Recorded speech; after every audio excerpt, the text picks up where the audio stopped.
Hello, I'm John Michael Albert, the 8th Portsmouth, New Hampshire Poet Laureate, and this is Ambushed by Poetry.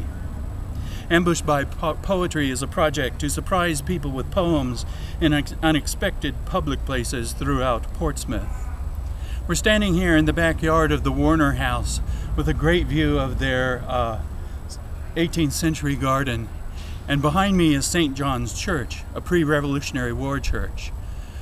We've decided to film this poem here because I'm going to read you Paul Revere's Ride, in which the bell tower played such an important part.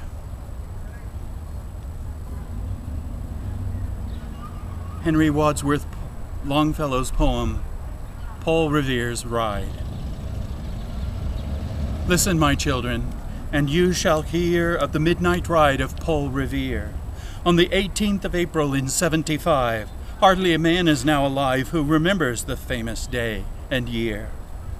He said to his friend, if the British march by land or sea from town tonight, hang a lantern aloft in the belfry arch of the North Church Tower as a signal light. One if by land, and two if by sea, and I on the opposite shore will be, ready to ride and spread the alarm through every Middlesex village and farm, for the country folk to be up and armed. Then he said good night, and with muffled oar silently rowed to the Charlestown shore, just as the moon rose over the bay where, swinging wide at her moorings, lay the Somerset, British man of war, a phantom ship with each mast and spar across the moon like a prison bar, and a huge black hulk that was magnified by its own reflection in the tide. Meanwhile, his friend through alley and street wanders and watches with eager ears, till in the silence around him he hears the muster of men at the barrack door, the sound of arms and the tramp of feet and the measured tread of the grenadiers, marching down to their boats on the shore.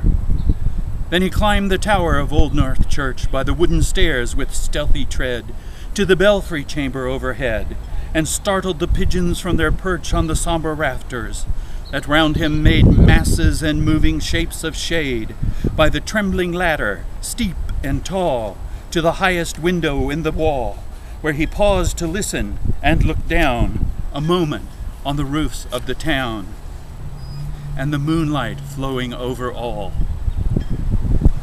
Beneath, in the churchyard, lay the dead in their night encampment on the hill, wrapped in silence so deep and still that he could hear, like a sentinel's tread, the watchful night wind as it went creeping along from tent to tent, and seeming to whisper, all is well.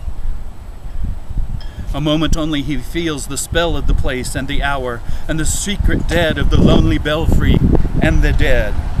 For suddenly all his thoughts are bent on a shadowy something far away, where the river widens to meet the bay, a line of black that bends and floats on the rising tide like a bridge of boats. Meanwhile, impatient to mount and ride, booted and spurred with a heavy stride, on the opposite shore walked Paul Revere. Now he patted his horse's side, now he gazed at the landscape far and near, then, impetuous, stamped the earth and turned and tightened his saddle girth. But mostly he watched with eager search the belfry tower on the Old North Church, as it rose above the graves on the hill, lonely and spectral and somber and still. And lo, as he looks on the belfry's height, a glimmer and then a gleam of light.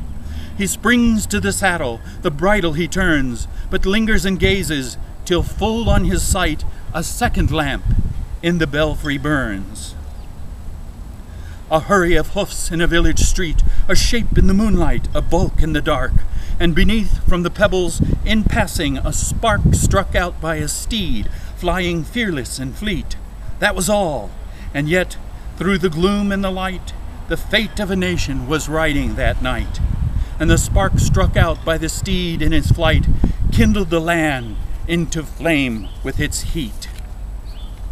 He had left the village and mounted the steep, and beneath him, tranquil and broad and deep, is the mystic, meeting the ocean tides, and under the alders that skirt its edge, Now soft on the sand, now loud on the ledge, is heard the tramp of his steed as he rides.